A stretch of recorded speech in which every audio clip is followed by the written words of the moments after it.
What's going on, guys? It's Rob from Heroes Avenue. Welcome to my Airbnb here in LA. It is gorgeous out here. I'm having a ton of fun.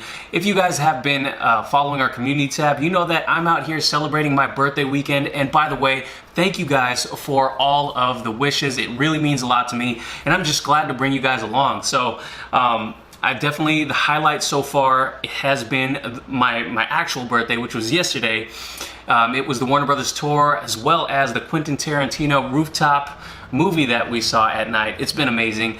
I still have one more day here, guys, so if you have any recommendations, definitely drop a comment down below and let me know what I should check out. So I'm really excited to take you along this Warner Brothers tour with me. Let's travel back in time to my birthday. Here we go.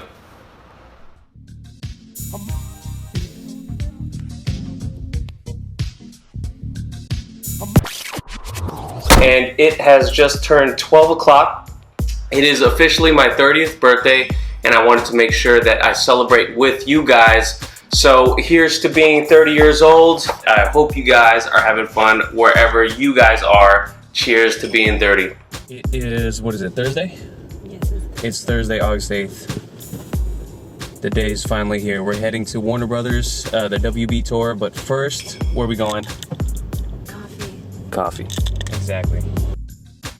Guys, I'm not gonna lie, this tour absolutely blew me away. It's easy to knock Warner Brothers for all of the decisions we don't agree with as of late when it comes to DC properties, but when you just think about the epic scale of history that this studio has made and what's under their belt, it's really easy to forgive them. And I was absolutely stunned when they got us ready in a movie theater. They showed us a really cool sizzle reel of all of their properties mashed up together to get you hyped for the tour, and it absolutely worked.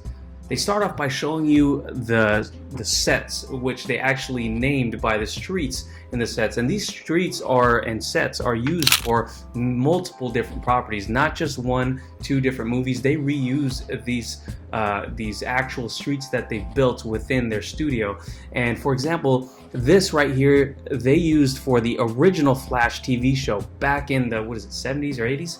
And they used it for two different other shows because that show got canceled, and they just reused it and you never would have known. And this famous scene right here was a scene for New York. It doesn't look like New York. Fun fact, Friends never even shot in New York. They all shot it here in LA. And this scene right here is an alleyway where Spider-Man and MJ kissed in the original Spider-Man movie. We got some fun little trivia that they explored, and the coolest part of the tour was by far seeing the new Aquaman exhibits, as you can see right here. I wish we had more time to see all of the suits and kind of just take it all in, take more pictures, but really we had about 5 minutes or less in there. So I took as many pictures as I can, especially from these sets that I remember so vividly from the movie. And it's really amazing that I got to see and sit in the throne of Atlantis and hold the trident myself. Again, I had like 2 seconds to shoot this because there's a line of people waiting to see it as well. And being able to see these props up close and personal was really something special. Here you can see Gal Gadot and her God Killer sword, and you get to see all the other props from the Wonder Woman movie. They are all next to the Aquaman movie, and I was hoping to see more Batman stuff, but it looks like they took out those displays. I believe they are touching up and reworking those suits to restore them to their perfect condition, but I'm not complaining because all of this stuff is really, really cool. And the tour guide was super helpful because he gave us a ton of trivia that we didn't know about these movies and a lot of the other properties as well. And again, I only had about 3 to 5 minutes in this place max, and I tried to take it all in as much as I can. And I was really sad that we didn't get any soups in here, but I was very pleased to see Orm's outfit up close and personal. And when you see the attention to detail that are on these suits, it is incredible. You know, I've said it so much in previous vlogs, but really my jaw was dropped in this particular area for sure. And what's even more cool is that you can hear the score of the movie playing in the background, mixed with some Hans Zimmer Wonder Woman score, and it was just really immersive, and I really applaud WB for allowing us to even touch some of the props like the trident and the God Killer sword.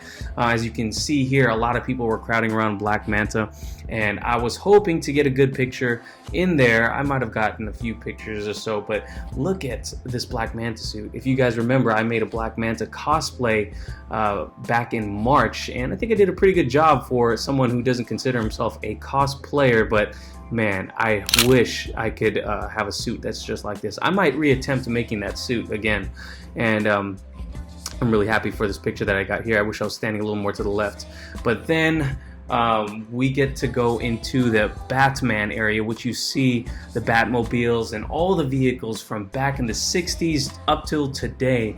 And this room was really cool, all dedicated to Batman. I'm wondering why they didn't have a Superman version of this, but as you can see right here, we have the Bat Signal with this statue that was from the Dark Knight trilogy, the Dark Knight Rises to be specific, and it was super cool. Hard to get a picture with it because there were so many people lining up, and I apologize if there are any focusing issues with this camera because my camera doesn't do so well in low light, but I got some satisfying pictures. The coolest ones being of this bad boy right here, the Batmobile from Dawn of Justice and Justice League. It is so freaking cool. Now I gotta admit, I wasn't a big fan of this vehicle when I first saw it on screen, but then it really grew on me, and I can appreciate the approach that Zack Snyder was going for when building this vehicle. And man, I wish I could just jump in and ride it, but unfortunately that's not the case, so I'll have to settle with the picture right here, and I'm super happy with this picture. I'm gonna be printing all of these out for sure. And next up, we got to see a bunch of other stuff from like Harry Potter and all of the other properties that Warner Brothers has, and those were super cool as well, but I'm keeping it superhero related. Plus I forgot to bring extra batteries, so I kept it superhero related only for this video, and I'm sure that's all the stuff that you guys were probably interested in as well. And here you can see, like, it's really some cool facts. That globe you see right there was used in Doctor Strange, so not just DC movies use this lot. Marvel movies are here as well. Here you can see some props from Inception.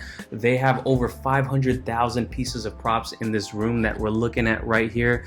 And here you can see the agents from the Matrix. I forget his name on top of my head. I don't know why I'm forgetting. It's they're really cool. And at the end of the tour, you get to play around with this interactive area, like for example me looking at Zachary Levi's casting tape for Shazam, and many more as well. And the coolest part about this particular clip was that Hans Zimmer's Man of Steel's theme was playing in the background, my favorite theme of all time. So all in all, this tour was absolutely amazing. Cannot complain. After this tour, you know, I couldn't say enough good things about it, but we were getting ready for dinner. We were going to a 3-course dinner and a rooftop bar and theater that was playing Pulp Fiction last night, and it was super cool, guys. Look at this LA view. It's simply breathtaking, and the drinks and the dinner was totally on point. Definitely shout out to my girlfriend for planning this all out for my 30th birthday. And so all in all, it was a great day, and I'm gonna send it back to the future to end this video. What's up, guys? I'm in LA for a couple more days. I haven't really done my research on the comic shops out here, but we did find one that looks pretty cool. It's called a shop called Quest. I'm looking for some cool toy comic shops to check out here. If any of you guys are from LA or have been to LA and have some recommendations, definitely let me know. And by the way, if you have any other LA recommendations, I got one more full day over here, so drop down in the comments if you have any recommendations of spots that I should hit up. Thanks, guys. I'll catch you guys later. Now, I was going to shoot a closing clip for this vlog, but instead, because of time constrictions and me trying to take advantage of all my time here in LA, I decided just to leave you with this, some footage of me checking out a local comic shop. I always try to support local comic shops, and I almost spent a lot of money over here, but instead decided to settle for one cool shirt, and it was a really cool Darkseid shirt that was unique and made for the shop by a local artist. So I'll show you guys that shirt next week. I'll leave it here. Thank you guys for watching. If you did enjoy this vlog, please do give it a like, subscribe to our channel if you haven't already, and once again, thank you guys for the birthday wishes. I really appreciate that. This is Rob signing out. Catch you in the next video. Peace.